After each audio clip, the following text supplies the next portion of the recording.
Iran को लेकर America की रणनीति इस बार उलझी हुई नजर आ रही है, क्योंकि ईरान कोई ऐसा देश नहीं है जिसे आसानी से दबाया या बदला जा सके। वेनेजुएला में जैसा हुआ था वैसा ईरान में दोहराना अमेरिका के लिए आसान नहीं है।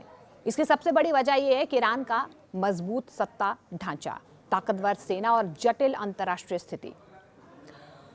कुछ हफ्ते पहले तक अमेरिकी राष्ट्रपति डोनाल्ड ट्रंप ईरान में चल रहे विरोध प्रदर्शनों पर खुलकर बोल रहे थे। वो आज भी धमका रहे हैं।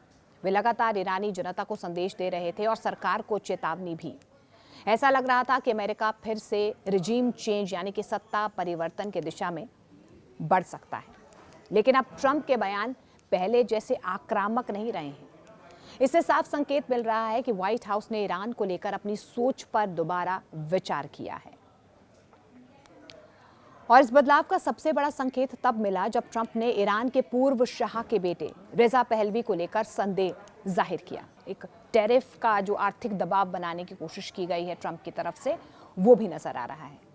ट्रंप ने यह भी दावा किया है कि उन्हें भरोसेमंद जानकारी मिली है कि ईरान ने प्रदर्शनकारियों को फांसी देने की योजना रोक दी है। यहां तक कि यह भी कहा गया है कि अब फांसी नहीं दी जाएगी। ईरान के विदेश मंत्री ने इस बात की पुष्टि कर दी है। हालांकि मानवाधिकार संगठन अलग कहानी बताते हैं।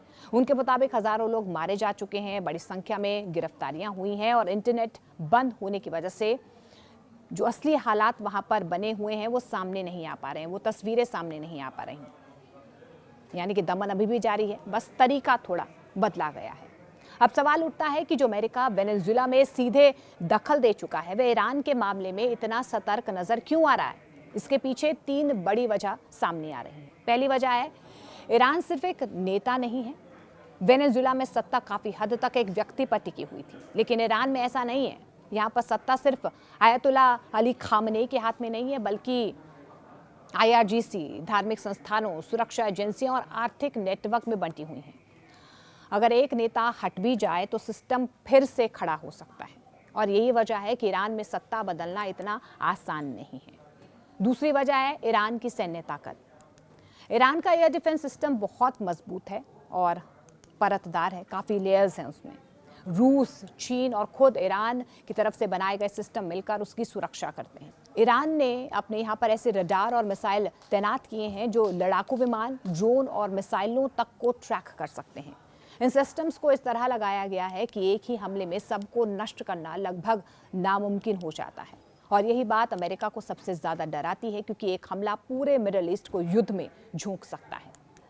तीसरी वजह है क्षेत्रीय और अंतर्राष्ट्रीय राजनीति। वेनेजुएला अमेरिका के प्रभाव वाले इलाके में है, लेकिन ईरान नहीं है। ईरान उस क्षेत्र में है जहां पर रूस और चीन की सीधी दिलचस्पी है। इसके अलावा ईरान का असर इराक, सीरिया, लेबनान और यमन तक फैला हुआ है। अगर अमेरिका ईरान पर हमला करता है तो जवाब सिर्फ ईरान से नहीं आएगा, बल्कि पूरे इलाके में आग फैल सकती है। अमेरिका के सैन्य अड्डे और उसके सहयोगी देश भी निशाने पर आ सकते हैं। कुल मिलाकर अमेरिका अब ये समझ चुका है कि ईरान कोई आसान टारगेट या लक्ष्य नहीं है। यहाँ पर जल्दबाजी एक बड़े युद्ध को जन्म दे सकती है, और यही वजह है कि ट्रंप का रुख अब पहले से ज्यादा संभला हुआ नजर आ रहा है, सतर्क नजर आ रहा है।